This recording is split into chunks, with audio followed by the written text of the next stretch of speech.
सपने उनके सच होते हैं जिनके सपनों में जान होती है। पंखों से कुछ नहीं होता, हौसलों से उड़ान होती है। जय हिंद प्यारे बच्चों, स्वागत है आपका उत्कृष्ट डिफेंस एकेडमी के इस प्यारे से यूट्यूब चैनल में। तो आज हम कंटिन्यू करेंगे फिजिक्स का work, energy and power chapter. Previous video में हमने देख लिया था कि हमने इसके 20 एमसीक्यूज कंप्लीट कर लिए हैं और मैंने आपसे यह भी कहा था कि यह चैप्टर जो है इसका वेटेज बहुत ज्यादा नहीं है, 1 से 2 क्वेश्चन इस टॉपिक से आपके आ रहे हैं। पर मैंने आपको यह भी बताया था कि यह टॉपिक बहुत ज्यादा इजी है। अगर हम इसके मैक्सिमम क्वेश्चंस लगा लेते हैं तो इससे हमें क्या एडवांटेज होगा कि जितने क्वेश्चंस हम यहां लगा रहे हैं इस चैप्टर से रिलेटेड, हो सकता है कि इन्हीं एमसीक्यूज में से आपका कोई क्वेश्चन आपके एग्जाम में फंस जाए। इसीलिए मैं आपको कह रहा हूं कि इसके हम मैक्सिमम क्वेश्चंस लगा लेते हैं, जिसके लिए हम आपके पास क्या लाए हैं, 20 मोर क्वेश्चंस लाए हैं, जिसमें आपके एमसीक्यूज, थ्योरेटिकल क्वेश्चंस भी है और न्यूमेरिकल्स भी है। तो बच्चों कंटिन्यू करते हैं इसे। देखिए हमारा टॉपिक क्या है, वर्क, एनर्जी एंड पावर। तो जिसका फर्स्ट न्यूमेरिकल हमारे पास है कि क्वेश्चन नंबर 21, लास्ट में 20 पे हमने छोड़ा था, तो क्वेश्चन नंबर 21 हमारे पास क्या है, काइनेटिक एनर्जी, एक मिनट बच्चों,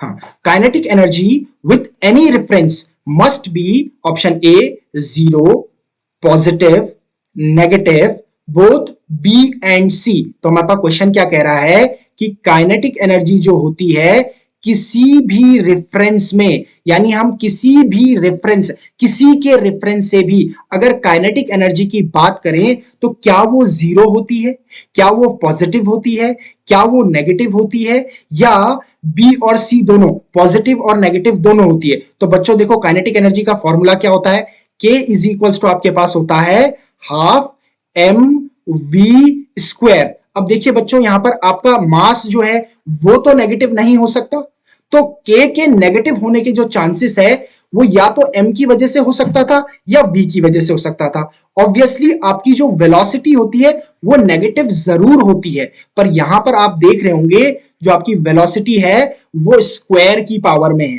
इसका मतलब अगर आपके पास नेगेटिव वेलोसिटी आ भी रही है तो भी आपके पास जो काइनेटिक एनर्जी होगी it will be always positive. It means हम ये कह सकते हैं कि किसी भी रेफरेंस में आपकी जो काइनेटिक एनर्जी होगी वो हमेशा कैसी होगी, पॉजिटिव होगी। इसलिए आपका option number B is correct. Next question देखते हैं, क्वेश्चन नंबर 2। क्वेश्चन नंबर 2 क्या कह रहा है, an object of mass 2 kg is lifted vertically through a distance of 1.5 meter. The work done in this process is, देखो हमें क्या given है, हमें एक तो क्या है, मास गिवन है किसका, ऑब्जेक्ट का, दैट इज 2 kg हमें मास गिवन है, और उसको क्या किया जा रहा है, वर्टिकली किसी हाइट पर क्या किया जा रहा है, रेस किया जा रहा है। तो हमारे पास h इज इक्वल टू हमारे पास क्या है, 1.5 मीटर हमें गिवन है। ओके तो अगर क्या किया जा रहा है, किसी ऑब्जेक्ट को किसी हाइट तक क्या किया जाता है, लिफ्ट किया जाता है वर्टिकली, तो उसके आपके पास वर्क डन क्या होता है, उसकी पोटेंशियल एनर्जी के इक्वल होता है। यानी वर्क डन यहां पर क्या हो जाएगा, W is equals to M G H आपके पास हो जाएगा। अच्छा m आपको क्या दे रखा है, 2 दे रखा है। जी की वैल्यू देखो आपको क्वेश्चन में गिवन नहीं है जी की वैल्यू, तो आप 10 नहीं रख सकते, यहां पर आपको क्या रखना पड़ेगा, 9.8 रखना पड़ेगा। देखो बच्चों ये 9.8 और 10 का जो कंफ्यूजन है, इसको एक चीज बड़ा आप ध्यान रखिए, पहले आप 9.8 रख के ही देखिए। अगर आपका आंसर नहीं निकल रहा है, मैच नहीं कर रहा है एमसीक्यूज में, तो आप क्या करेंगे, आप 9.8 की जगह 10 रख कर देखेंगे तो आपका आंसर जरूर आ जाएगा। लेकिन पहले आप क्या करेंगे, प्राइमरली आप क्या करेंगे, 9.8 रख के देखेंगे। तो h की वैल्यू यहां पर क्या है, 1.5 आपके पास है। अच्छा अगर आप इसे कैलकुलेट करेंगे तो what you will be get, you will be getting 29.4 joule of work done. That is your option number A is correct. It is very easy question. ठीक है, क्वेश्चन नंबर 23 आपके पास क्या है, ये क्या पूछ रहा है, which of the following statements correctly defines power. Okay पहले अगर ये पूछ रहा है कि कौन सा इनमें से ऐसा स्टेटमेंट है जो पावर को करेक्टली डिफाइन कर रहा है, तो पहले हमें क्या पता होना चाहिए, पावर का एक फॉर्मूला पता होना चाहिए, जो कि हमारे पास क्या होता है, W/T, that is work per unit time is called your power. Okay तो ऑप्शन क्या दे रखे, energy supplied per unit time, okay, energy of an object due to its motion, okay, अच्छा, ये थोड़ा सा यहाँ पे गलत हो गया ऑप्शन, ये पोजीशन यहाँ ऑप्शन नंबर सी में आना चाहिए था। तो ये आपके पास ऑप्शन नंबर सी क्या हो जाएगा, energy of an object due to its position. अच्छा देखो, मोशन की वजह से जो एनर्जी होती है वो काइनेटिक एनर्जी होती है, पोजीशन की वजह से जो एनर्जी होती है वो पोटेंशियल एनर्जी होती है, और नन ऑफ दीज तो हो ही नहीं सकता। तो यहां पे हमारे पास क्या दे रखा है, एक ऑप्शन बचता है जो हमारे पास है energy supplied per unit time. As we know that जो आपका वर्क डन होता है वो एनर्जी ही तो होता है, तो इसका मतलब कि इसे चाहे हम energy supplied per unit time कहें या work supplied per unit time कहें, both the things will be same. इसका मतलब option number A is correct. Next question is a 80 kg man runs up a staircase of 4 meter in 8 seconds। ठीक है, तो क्या आ रहा है आपके पास, एक 80 किलो का एक आदमी है जो क्या कर रहा है, सीढ़ियां चढ़ रहा है, जो कि क्या है 4 मीटर की है in 8 second. If the value of acceleration due to gravity is 10 metre per second square, then his average power output is. Okay, हमें क्या निकालना है, पावर निकालना है। तो पावर इज इक्वल टू आपके पास अभी मैंने फॉर्मूला बताया, पावर इज इक्वल टू आपके पास क्या होता है, W अपॉन टी। अब देखो आप क्या कर रहा है, ये आदमी जो क्या कर रहा है, ये सीढ़ियों में ऊपर चढ़ रहा है, तो भैया वर्क डन क्या हो जाएगा, यहाँ पर पोटेंशियल एनर्जी के इक्वल हो जाएगा। तो हम इसे क्या लिख देंगे, mgh अपॉन टी। आप हमेशा ये चीज याद रखेंगे, जब भी कोई ऑब्जेक्ट हाइट में ले जाया जा रहा है और आपसे वर्क डन पूछा जा रहा है, तो W is equal to F D नहीं होगा formula, W is equal to mgh होगा आपके पास फॉर्मूला। Getting it? ठीक है, आप देखो that will be equal to, mass आपको कितना दे रखा है बॉडी का, 80 दे रखा है। ठीक है, जी की वैल्यू देखो आपको मेंशन कर रखी है 10, एच आपको क्या दे रखा है 4 मीटर दे रखा है। ओके, और टाइम आपको क्या दे रखा है 8 दे रखा है। अच्छा, आप इसे कैलकुलेट करोगे तो 8 से क्या हो जाएगा, 80 10 टाइम्स कैंसिल आउट हो जाएगा, एंड अगर आप इसे मल्टीप्लाई करोगे तो आपके पास क्या आ जाएगा, 400 वॉट आपके पास ये आ जाएगा। That is option number A will be correct. Next question की तरफ को जाते हैं। देखो नेक्स्ट क्वेश्चन नंबर 25 हमारे पास क्या है कि the power output of a machine that lifts a 600 kg weight 600 kg weight through a height of 20 metre in 1 minute is. क्या बता रहा है कि एक मशीन कितना पावर यूटिलाइज करेगी 600 किलो के वेट को उठाने में, कहां तक, 20 मीटर के हाइट तक 1 मिनट में। अब देखो आपको 600 केजी जो दे रखा है ये एसआई यूनिट में दे रखा है, 20 मीटर भी एसआई यूनिट में दे रखा है, लेकिन जो टाइम है वो 1 मिनट दे रखा है, वो आपके पास क्या दे रखा है, ये मिनट में है आपके पास, तो इसे आप क्या कर लेंगे, सेकंड में कन्वर्ट कर लेंगे, जो 60 सेकंड हो जाएगा। और आपके यहाँ पर पावर कैसे निकालेंगे, पावर इज इक्वल टू आपके पास क्या हो जाएगा, W अपॉन टी हो जाएगा। ठीक है, अभी अभी मैंने आपको बताया था जब भी किसी को लिफ्ट किया जाता है हाइट तक तो वर्क डन क्या हो जाता है, mgh अपॉन टी, और टी आपके पास क्या है 60 दे रखा है। ठीक है, m क्या दे रखा है आपके पास 600 kg दे रखा है, मल्टीप्लाइड बाय g की वैल्यू क्या दे रखी है यहाँ पर, देखो g की वैल्यू यहाँ पर दी हुई नहीं है, लेकिन अगर आप यहाँ पर क्या करेंगे, सबसे पहले मैंने आपका काम क्या है 9.8 रखेंगे आप, और मल्टीप्लाइड बाय h की वैल्यू क्या दे रखी है 20 दे रखी है, अपॉन 60 यहां पर दे रखी है। ठीक है, एक जीरो से एक जीरो हम कैंसिल आउट कर लेते हैं, और 6 से 60 को 10 टाइम्स कैंसिल आउट कर देते हैं। अच्छा, इसे मल्टीप्लाई करेंगे तो हमारे पास क्या आ जाएगा, हमारे पास आ जाएगा 1960 वॉट, लेकिन मुझे ऑप्शन में 1960 वॉट तो कहीं नहीं दिख रहा है, लेकिन किलो वॉट में आंसर जरूर है, तो हम इसे किलो वॉट में कन्वर्ट कर देंगे। That will B 1.96 kilo watt. That is your answer, that is option number A is correct. Next question की तरफ को जाते हैं। When a body falls freely, अच्छा फ्रीली फॉल करने का मतलब क्या है, ध्यान से सुनेंगे। देखो when a body falls freely, free fall से क्वेश्चंस आपके एनडीए के एग्जाम में हमेशा आ रहे हैं, तो फ्री फॉल को थोड़ा सा समझ लीजिए। जब भी किसी बॉडी को फ्री फॉल कर रहे हैं मतलब क्या कर रहे हैं, किसी हाइट पे ले जाकर किसी भी ऑब्जेक्ट को क्या कर दे रहे हैं, छोड़ दे रहे हैं, यानी उसे वो ग्रेविटी के प्रेजेंट में अब क्या कर रही है, वो डाउनवर्ड डायरेक्शन में जा रही है। ठीक हो गया, that is your free fall, यानी ग्रेविटी के प्रेजेंट में क्या कर रही है, बॉडी अब मोशन कर रही है। तो उस केस में क्या होगा, देखो it's potential energy is converted into kinetic energy. देखो क्या हो रहा है, क्या पोटेंशियल एनर्जी काइनेटिक एनर्जी में कन्वर्ट हो रही है, it's kinetic energy is converted into potential energy, क्या उसकी काइनेटिक एनर्जी पोटेंशियल एनर्जी में कन्वर्ट हो रही है, it's mechanical energy is converted into heat energy, क्या मैकेनिकल एनर्जी से देखो यहां पर क्या मतलब है, मैकेनिकल एनर्जी से मतलब है kinetic energy plus potential energy. Mechanical energy का क्या मतलब होता है? Kinetic energy plus potential energy. तो सी ऑप्शन पूछ रहा है क्या उसकी मैकेनिकल एनर्जी किस में कन्वर्ट हो रही है? हीट एनर्जी में कन्वर्ट हो रही है या नन ऑफ दीज में कन्वर्ट हो रही है? ऑलवेज रिमेंबर दैट अगर किसी हाइट में, ये अगर मेरे पास सरफेस है और कोई ऑब्जेक्ट किसी हाइट एच में रखा हुआ है मान लेते हैं, तो इस ऑब्जेक्ट का इस हाइट में क्या होगी? इस सरफेस से इस हाइट में मान लेते हैं क्या रखी हुई है? एच हाइट पे रखी हुई है ऑब्जेक्ट। तो इस एच हाइट पे इस ऑब्जेक्ट के पास पोटेंशियल एनर्जी होगी, काइनेटिक एनर्जी नहीं होगी। क्या होगी? पोटेंशियल एनर्जी होगी। और जैसे ये यहां से फ्री फॉल करेगी यानी नीचे गिरेगी तो क्या होगी? इसकी पोटेंशियल एनर्जी कम होने लगेगी और काइनेटिक एनर्जी क्या करने लगेगी? बढ़ने लगेगी। That is conservation of energy का ये हमारे पास कंसेप्ट है कि जहां एक एनर्जी क्या होगी, एक फॉर्म में एनर्जी क्या होगी, अगर क्या होगी हमारे पास लॉस होगी तो किसी दूसरे फॉर्म में हमारे पास क्या हो जाएगी? बन जाएगी वही एनर्जी।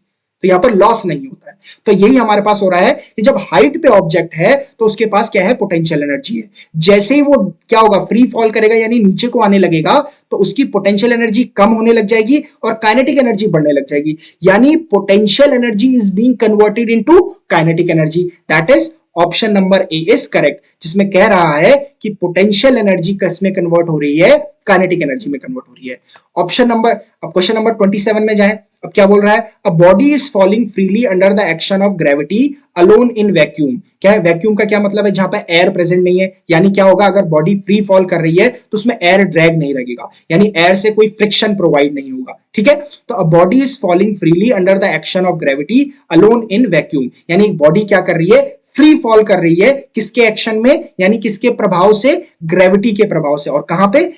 वैक्यूम में। विच one of the following remains constant during the fall? क्या चीज क्या रहेगी? कांस्टेंट रहेगी इस गिरने के दौरान। तो देखो, क्या पोटेंशियल एनर्जी रहेगी? नहीं भैया, ऐसा तो नहीं होता है, क्योंकि तुमने देखा है कि जब हाइट से फ्री फॉल कर रही है तो पोटेंशियल एनर्जी कम हो रही है और काइनेटिक एनर्जी बढ़ रही है, तो काइनेटिक एनर्जी भी कांस्टेंट नहीं है। अच्छा, total linear momentum is constant? नहीं भाई, क्योंकि क्या कर रही है? वेलोसिटी बढ़ रही है नीचे को जाते टाइम, तो एम वी हो जाएगा। वी बढ़ रहा है तो मतलब मोमेंटम भी क्या हो रहा है? यहां पर कंजर्व नहीं है। Total mechanical energy, yes, total mechanical energy is conserve, क्योंकि जितनी पोटेंशियल एनर्जी में कमी आ रही है उतनी तो काइनेटिक एनर्जी बढ़ रही है। इसका मतलब है टोटल एनर्जी तो कंजर्व्ड है। तो मेरे पास क्या है कि total mechanical energy will be conserved here, यानी टोटल मैकेनिकल एनर्जी क्या रहेगी? कांस्टेंट रहेगी during free fall of a body under action of gravity. ठीक है, क्वेश्चन नंबर 28 हम देखेंगे हमारे पास। Which of the following are the characteristics of an inelastic collision? Very good. Inelastic collision में भैया क्या होता है? मैंने आपको क्या बताया था कल? इनइलास्टिक कोलिजन में क्या होता है भैया? क्या क्या कांस्टेंट रहता है? क्या कंजर्व क्या रहता है भाई? एक तो मोमेंटम कंजर्व रहता है। ठीक है, इनइलास्टिक कोलिजन में मैंने आपको बताया था एक तो मोमेंटम कंजर्व रहता है, दूसरा मैंने आपको बताया था जो काइनेटिक एनर्जी होती है वो इनइलास्टिक कोलिजन में कंजर्व्ड नहीं रहती है, इट ऑलवेज चेंजेस। ठीक है, और तीसरी चीज मैंने आपको बताई थी कि टोटल एनर्जी क्या रहती है? वो कंजर्व्ड रहती है किसमें? इनइलास्टिक कोलिजन में। ठीक है, ये कंजर्व्ड रहती है। मोमेंटम भी आपका क्या रहता है? कंजर्व्ड रहता है किसमें? आपके इन इलास्टिक कोलिजन में। और अगर इलास्टिक कोलिजन की बात करें तो उसमें मोमेंटम भी कंजर्व रहता है और काइनेटिक एनर्जी भी कंजर्व रहती है। तो इन इलास्टिक कोलिजन की बात कर रहे हैं तो ये बोल रहा है क्या मोमेंटम कंजर्व्ड है? बिल्कुल मोमेंटम कंजर्व्ड है। Total energy is conserved? बिल्कुल टोटल एनर्जी कंजर्व्ड है। Kinetic energy is conserved? नहीं भैया, काइनेटिक एनर्जी तो चेंज हो रही है इन इलास्टिक कोलिजन में। All the forces must be of conservative nature, बिल्कुल सही। जो फोर्सेस लग रही है बॉडी में इन इलास्टिक कोलिजन के टाइम में, एक और चीज कंजर्व होती है, वो सारे फोर्सेस कैसे नेचर के होते हैं? कंजर्वेटिव नेचर के होते हैं। तो आपके पास क्या है कि option statement 1 is correct, statement 2 is correct, statement 4 is correct, that is option number C is correct. Okay, next देखिए, which of the following is true? आपको 4 स्टेटमेंट दे रखे हैं, इनमें से पूछा गया कौन सा सही है। देखो, पहला क्या दे रखा है? Momentum is conserved in all collisions, बिल्कुल सही है। But kinetic energy is conserved only in inelastic collision, बिल्कुल भैया गलत है। मैंने आपको बताया है कि मोमेंटम तो इलास्टिक और इनइलास्टिक कोलिजन दोनों में कंजर्व्ड रहता है, लेकिन काइनेटिक एनर्जी सिर्फ इलास्टिक कोलिजन में कंजर्व्ड रहती है, इनइलास्टिक कोलिजन में नहीं। नेक्स्ट ऑप्शन क्या है? Neither momentum nor kinetic energy is conserved in inelastic collision, बिल्कुल गलत बात है भैया। काइनेटिक एनर्जी तो कंजर्व्ड नहीं रहती है इनइलास्टिक कोलिजन में, बट मोमेंटम तो कंजर्व्ड रहता है। ठीक है, उसके बाद सी ऑप्शन हमारे पास है momentum is conserved in all collisions but not kinetic energy. बिल्कुल इसे कंसिडर किया जा सकता है क्योंकि मोमेंटम दोनों कोलिजन्स में, इधर इट इज इलास्टिक कोलिजन और इन इलास्टिक कोलिजन, दोनों में ही कंजर्व रहता है, बट काइनेटिक एनर्जी जो है वो दोनों में कंजर्व नहीं रहती है, वो सिर्फ किसमें, इलास्टिक कोलिजन में कंजर्व रहती है, तो इसे कंसिडर किया जा सकता है। नेक्स्ट ऑप्शन हमारे पास है both momentum and kinetic energy are conserved in all collisions. बिल्कुल गलत बात है, मोमेंटम तो सब में कंजर्व्ड होता है बट काइनेटिक एनर्जी नहीं होती हर कोलिजन में कंजर्व। इसका मतलब है option C is correct, that is momentum is conserved in all collisions but kinetic energy not. ठीक है, क्वेश्चन नंबर आपके पास क्या है, क्वेश्चन नंबर 30 आपके पास है। क्वेश्चन नंबर 30 में क्या पूछा गया है, which one of the following diagrams illustrates the relation between kinetic energy K and velocity v of a body. मतलब काइनेटिक एनर्जी जो होती है वो होता हमारे पास होती है हाफ एम वी स्क्वायर होती है। ठीक है, हाफ एम वी स्क्वायर होती है। तो ये पूछ रहा है इनमें से कौन सा ग्राफ ये बता रहा है कि काइनेटिक एनर्जी और वी में क्या रिलेशन होता है। अच्छा देखो, बॉडी ऑफ मास तो कांस्टेंट रहेगा, 1/2 भी कांस्टेंट है, तो हमारे पास k is directly proportional to, में से क्या लिख सकता हूं, वी स्क्वायर लिख सकता हूं। इसका मतलब है इससे जो मुझे एक इक्वेशन मिलेगी वो कैसी इक्वेशन मिलेगी, मुझे वो कैसी इक्वेशन मिलेगी, वो क्वाड्रेटिक इक्वेशन मिलेगी। कैसी मिलेगी, क्वाड्रेटिक इक्वेशन मिलेगी। अच्छा, जहां क्वाड्रेटिक इक्वेशन होती है वहां कैसा पाथ होता है, पैराबोलिक पाथ होता है। इसका मतलब आपके पास जो कर्व यहां पर बनना चाहिए वो पैराबोला बनना चाहिए, और वो ये है आपके पास। Option number A will be correct.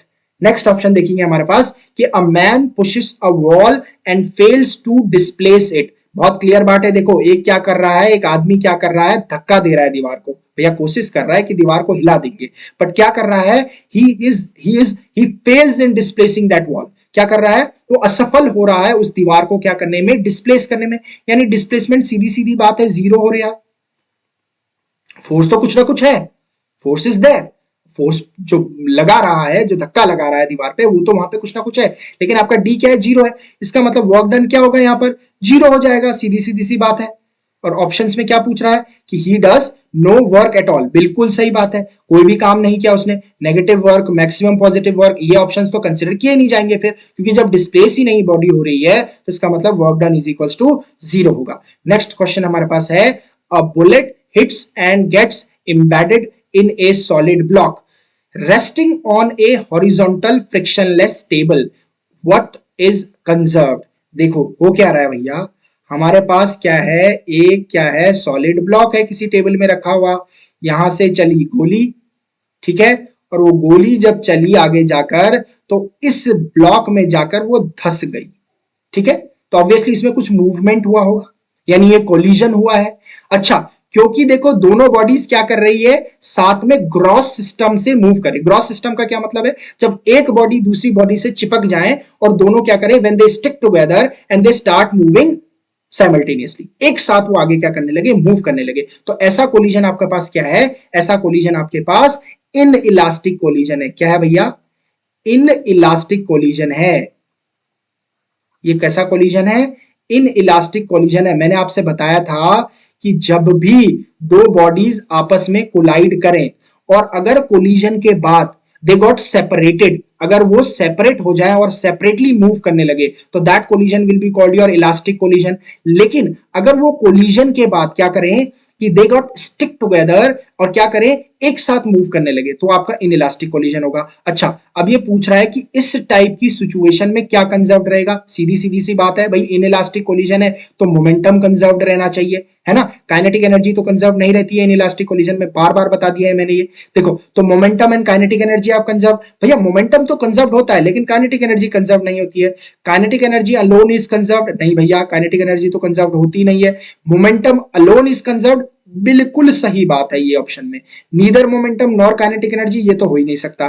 ठीक है, तो आपके पास क्या हो रहा है कि एक क्या कर रही है, एक बुलेट हिट कर रही है किसी भी ब्लॉक को और वो उसी में एम्बेड कर जा रही है, तो इसका मतलब आपका कैसा कोलिजन है, इनइलास्टिक कोलिजन है। उसमें आपकी काइनेटिक एनर्जी क्या करती है, कंजर्व्ड नहीं रहती है, चेंज होती है, और लेकिन मोमेंटम आपका कंजर्व रहता है। क्वेश्चन नंबर 33 को हम देखेंगे। क्वेश्चन नंबर 33 में हमारे पास क्या कह रखा है, the work done in time T on a body of mass m which is accelerated from rest to speed v in time t1 as a function of time in time t1 as a function of time t is given by। देखो हमारे पास क्या दे रखा है हमें, the work done in time t on a body of mass m which is accelerated from rest. एक देखो एक कंडीशन हमें क्या दे रखी है, फ्रॉम रेस्ट क्या रखा है, मतलब भैया क्या है, u is equal to zero, initial velocity zero है, फाइनल वेलोसिटी क्या है, v है, इन टाइम t है। तो देखो हमें वर्क डन निकालना है, सीधी सीधी सी बात है कि t टाइम में वर्क डन निकालना है किसी m मास को एसेलरेट करने के लिए। ठीक हो गया, तो वर्क डन क्या होता है, w is equal to f into S होता है। ठीक है, भैया क्या कर रहा है, ये स्ट्रेट लाइन में मोशन कर रहा है, तो W is equal to F S हो जाएगा। तो देखो पहले हमें फोर्स की जरूरत है, यानी हमें फोर्स चाहिए और हमें क्या चाहिए, उसका डिस्प्लेसमेंट चाहिए। ठीक है, दोनों चीजें चाहिए हमें। तो देखो हमारे पास क्या है कि पहले क्या है, इनिशियल वेलोसिटी क्या है, रेस्ट में हमारे पास है। ठीक हो गया, हमारे पास है। ठीक है, और v हमारे पास फाइनल वेलोसिटी v है और टाइम हमारे पास t1 है। तो सबसे पहले देखते हैं एसेलरेट किससे कर रहा है, क्योंकि वो बोला है which is accelerated from rest to speed v।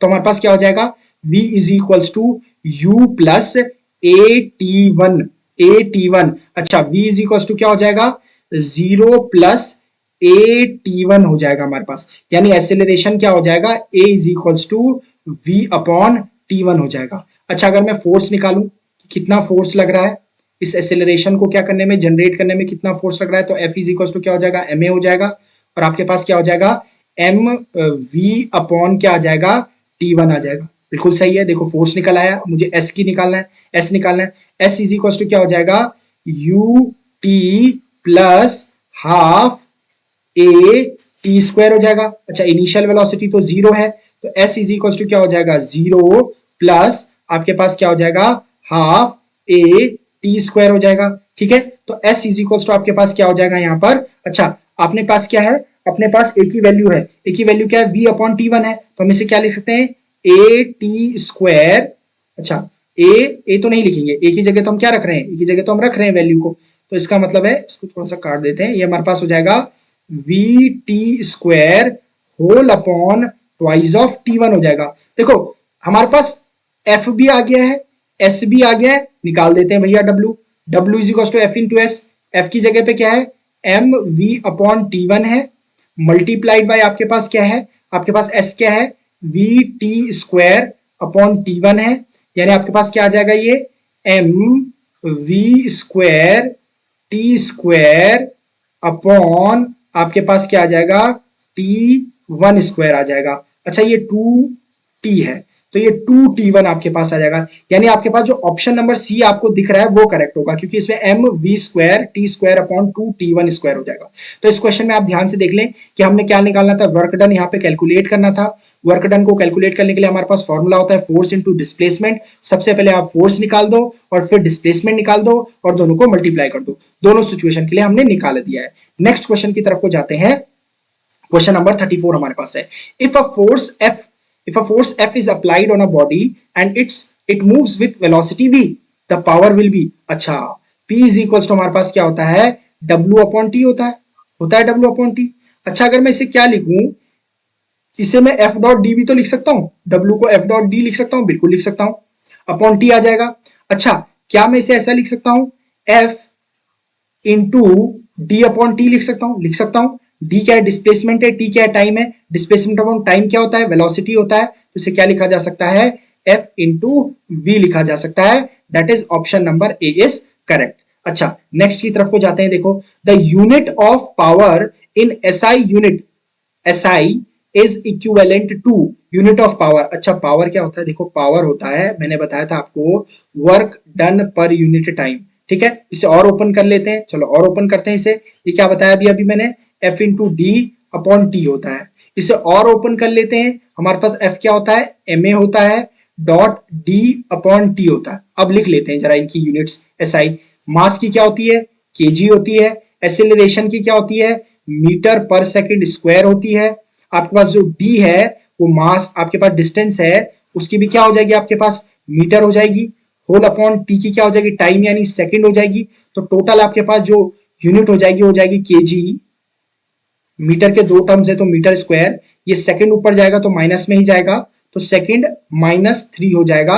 Option check करेंगे तो आपके पास option number C is correct. Option number C आपके पास क्या है, यहां पर करेक्ट ऑप्शन है मेरे पास। ठीक है, अब नेक्स्ट क्वेश्चन की तरफ को अगर हम जाएं तो नेक्स्ट क्वेश्चन में हमें क्या दे रखा है, in a gravitational field a particle is taken from A to B along different paths as shown in the figure। अच्छा, क्या हो रहा है कि किसी ग्रेविटेशनल फील्ड के प्रेजेंट में किसी पार्टिकल के क्या किया जा रहा है, ए से बी तक ले जाया जा रहा है, लेकिन डिफरेंट पाथ्स फॉलो किए जा रहे हैं। एक पाथ नंबर 1 है, एक पाथ नंबर 2 है। एक पाथ नंबर 1 आपको यहां दिखाई दे रहा है, पाथ नंबर 2 ये दिखाई दे रहा है, पाथ नंबर 3 ये दिखाई दे रहा है, पाथ नंबर 4 ये दिखाई दे रहा है। तो वो पूछ रहा है कि आखिर इसमें हो क्या रहा है। तो इसमें बेसिकली हमें देखो हर जगह work done work done work done work done दिखाई दे रहा है। तो इसका मतलब हमें वर्क डन से रिलेटेड इन्फो बतानी है कि क्या हो रहा है। तो पहला ऑप्शन कह रहा है कि क्या work done along the path first जो है will be maximum, work done along the path third will be maximum, work done along the path fourth will be maximum, work done along all the paths will be same. बिल्कुल सही बात है, क्योंकि क्या होता है, जो आपके पास वर्क डन होता है, वर्क डन होता है, ये वर्क डन अगर ऐसे फोर्स, अगर एक कंजर्वेटिव फोर्स की वजह से किया गया है तो वर्क डन आपका पाथ इंडिपेंडेंट होता है। Always remember that, path independent होता है। जो आपके पास वर्क डन होता है वो आपके पास पाथ इंडिपेंडेंट होता है, यानी वो निर्भर ही नहीं करता पाथ पर, यानी उस रास्ते पर निर्भर ही नहीं करता जहां से वस्तु जा रही है। ठीक हो गया। तो आपका कोई भी पाथ फॉलो हो, ए से बी तक जाने में वर्क डन क्या होगा, हर एक केस में सेम होगा, क्योंकि आपका वर्क डन क्या है, पाथ डिपेंडेंट है ही नहीं। ठीक है, तो option number D will be correct. अच्छा, हम जाते हैं हमारे पास क्वेश्चन नंबर 37 में। इसमें क्या दे रखा है, a particle of mass m moves in a circular path of radius r under. अच्छा, क्या दे रखा है हमें, एक सर्कुलर पाथ दे रखा है जिस पर एक मास क्या कर रहा है, उस सर्कुलर पाथ में क्या कर रहा है, मोशन कर रहा है। रेडियस r है उस सर्कुलर पाथ की, under the action of a force mv square upon r, यानी सेंट्रीपिटल फोर्स के प्रेजेंट में क्या कर रहा है, वो मोशन कर रहा है। Work done during its motion over the half of the circumference of the circular path will be, यानी अगर मेरे पास सर्कुलर पाथ क्या है, कुछ इस तरीके का सर्कुलर पाथ है, तो ये जो हाफ जो पाथ है ऊपर, उसमें कितना वर्क डन किया गया है एक पॉइंट से दूसरे पॉइंट तक ले जाने में। तो देखो भाई, सबसे बड़ी बात है कि आपका जो फोर्स लगता है, सेंट्रीपिटल फोर्स, वो सेंटर की तरफ को लगता है नहीं लगता है। ये F is to mv upon r, mv square upon r है। जो वेलोसिटी की डायरेक्शन होती है वो इस तरफ होती है, यानी जो आपका स्मॉल डिस्प्लेसमेंट हो रहा है वो इसी डायरेक्शन में हो रहा है, ऐसा मैं कह सकता हूं। यानी अगर आप देखिए ds और f के बीच में जो एंगल बन रहा है वो 90 डिग्री का बन रहा है, यानी जो वर्क डन मैं यहां पर निकालूंगा वो मेरे पास क्या आ जाएगा, F D S cos 90 degree हो जाएगा। कॉस 90 डिग्री आपका क्या होता है, जीरो होता है, यानी वर्क डन आपके पास क्या हो गया, यहां से जीरो हो गया। एक बात बहुत ध्यान से रखेंगे, चाहे आपके पूरे सर्कल के लिए वर्क डन पूछा जाता, चाहे आपके हाफ सर्कल के लिए वर्क डन पूछा हुआ है सर्कमफेरेंस में, सेंट्रीपिटल फोर्स की वजह से जो वर्क डन होगा वो आपके पास क्या होगा, जीरो ही होगा। इसलिए ऑप्शन नंबर डी आपका क्या है, is your correct answer. Next question में जाते हैं कि if we throw a body upwards with a velocity of 4 metre per second, हम क्या कर रहे हैं, एक बॉडी को क्या कर रहे हैं, ऊपर की डायरेक्शन में, एक इनिशियल वेलोसिटी हमने दे रखी है, उसको एक वेलोसिटी दे रखी है v is equal to 4 metre per second से हम क्या कर रहे हैं, उसे ऊपर को फेंक रहे हैं। At what height does its kinetic energy reduces to half of the value. अच्छा, किस हाइट पे उसकी जो काइनेटिक एनर्जी है वो क्या हो जाएगी, इनिशियल की आधी हो जाएगी। अच्छा, पहले इनिशियल तो निकाल लें, इस 4 मीटर पर सेकंड से इनिशियल काइनेटिक एनर्जी तो निकाल लें। तो काइनेटिक एनर्जी हमारे पास क्या हो जाएगी, इनिशियल जो हो जाएगी हमारे पास हो जाएगी हाफ एम वी स्क्वायर हो जाएगी, यानी हाफ एम वी स्क्वायर का क्या मतलब है, यानी आपके पास क्या है, 4 का स्क्वायर है, 4 का स्क्वायर आपके पास है। ये क्या आ जाएगा आपके पास, 1/2 इंटू एम इंटू आपके पास क्या आ जाएगा, 16 आ जाएगा। 8 टाइम्स कैंसिल आउट हो जाएगा, तो आपके पास क्या हो जाएगा, 8m जूल आपके पास काइनेटिक एनर्जी आ जाएगी। ये m यहाँ पे ना याद रखना, ये मीटर नहीं है, ये मास को रिप्रेजेंट कर रहा है। अच्छा, अब लेट अस से कि क्या कर रहे हैं, लेट अस से वो बोल रहा है कि किस हाइट पर जो है उसकी काइनेटिक एनर्जी क्या हो जा रही है, हाफ हो जा रही है इनिशियल की। हाफ का मतलब है 8m की 4m हो जाएगी। तो हम लेट कर लेते हैं कि वो हाइट क्या है, that is equals to h है। ठीक हो गया। और यहां पर जो काइनेटिक एनर्जी है, यहां पर जो काइनेटिक एनर्जी इस हाइट h पे, here this kinetic energy k dash will be half of this 8m, यानी क्या हो जाएगी, 4m हो जाएगी। अब एक बात हमेशा ध्यान रखना, एक बात हमेशा ध्यान रखेंगे कि आपके क्या आ रहा है कि आप ऊपर जब फेंक रहे हो तो उसकी क्या हो रही है, काइनेटिक एनर्जी क्या हो रही है, आपकी कम हो रही है और उसकी पोटेंशियल एनर्जी बढ़ रही है। मैंने आपको बताया था जब आपकी ऑब्जेक्ट फ्री फॉल करती है यानी ऊपर से नीचे आती है तो उसकी पोटेंशियल एनर्जी कम होती है और काइनेटिक एनर्जी बढ़ती है। लेकिन जब आप नीचे से फेंक रहे हैं तो आपकी क्या हो रही है, काइनेटिक एनर्जी कम हो रही है और पोटेंशियल एनर्जी बढ़ रही है। इस हाइट h पर जितनी आपकी काइनेटिक एनर्जी में कमी आई होगी उतनी ही पोटेंशियल एनर्जी बढ़ी होगी। यानी इसका मतलब मैं कह सकता हूं कि at height h according to conservation of energy, according to conservation of energy, आपके पास mgh इज इक्वल्स टू क्या हो जाएगा, काइनेटिक एनर्जी हो जाएगी यानी 4m हो जाएगा। m से m कैंसिल हो जाएगा और ये h इज इक्वल्स टू आपके पास क्या हो जाएगा, 4 अपॉन आपके पास क्या हो जाएगा, g हो जाएगा। अब देखिए बच्चों यहाँ पर 4 अपॉन g आ रहा है तो आपको g की वैल्यू क्या रखनी चाहिए। अच्छा देखो यहाँ पर एक ऑप्शन आपके पास 0.4 मीटर आ रहा है, ये तभी आ रहा है 0.4 मीटर आ रहा है, ये तभी आ रहा होगा जब आप g की वैल्यू को क्या रख रहे होंगे, 10 रख रहे होंगे। इसका मतलब है h इज इक्वल्स टू आपके पास क्या आ जाएगा, ये 4 अपॉन 10 आ जाएगा जो आपको क्या दे देगा, h is equals to 0.4 metre दे देगा। That is option number D will be correct. देखिए नेक्स्ट क्वेश्चन नंबर 39 आपके पास है, ये क्या कह रहा है, which of the following is not an example of perfectly inelastic collision. अच्छा इनमें से याद रखना है, नॉट पूछा गया है, नॉट, इनमें से कौन सा परफेक्टली इनइलास्टिक कोलिजन का एग्जांपल नहीं है।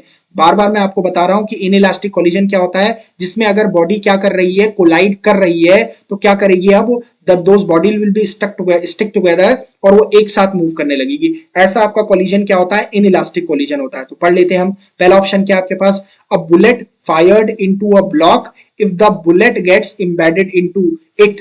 तो आपका क्या है, ये आपका इनइलास्टिक कोलिजन है। बिल्कुल भैया ये तो इनइलास्टिक कोलिजन है। A ball bearing striking another ball bearing, एक बॉल बेयरिंग है वो दूसरी बॉल बेयरिंग को स्ट्राइक कर रही है। ठीक है इसको देखते हैं जरा।